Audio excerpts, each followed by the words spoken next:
ইসরায়েলের প্রধানমন্ত্রী বিনিয়ামিন নেতানিয়াহুর কথিত গোপন সংযুক্ত আরব আমিরাত সফরকে কেন্দ্র করে আবুধাবি ও তেল আবিবের মধ্যে নতুন করে উত্তেজনা তৈরি হয়েছে। ইসরায়েলি গণমাধ্যমগুলো জানিয়েছে, নেতানিয়াহুর সফরের খবর প্রকাশ পাওয়ার পর সংযুক্ত আরব আমিরাত ক্ষুব্ধ প্রতিক্রিয়া জানিয়েছে এবং ইসরায়েলের সমালোচনা করেছে।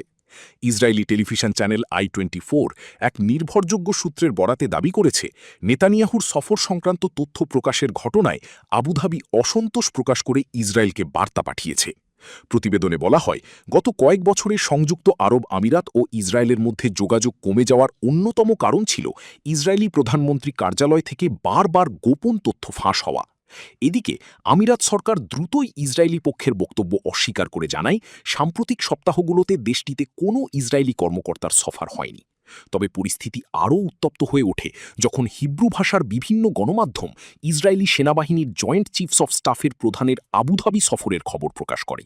এরপর ইসরায়েলি প্রধানমন্ত্রী কার্যালয় দাবি করে, ইরানের বিরুদ্ধে যুক্তরাষ্ট্র ও ইসরায়েলের চলমান সংঘর্ষের মধ্যেই বিনিয়ামিন নেতানিয়াহু সংযুক্ত আরব আমিরাতে একটি গোপন সফর করেছিলেন।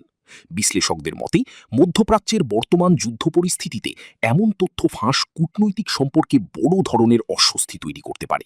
বিশেষ করে ইরান ইস্যুতে আঞ্চলিক উত্তেজনার মধ্যেই আমিরাত ও ইসরায়েলের সম্পর্ক নতুন পরীক্ষার মুখে পড়েছে।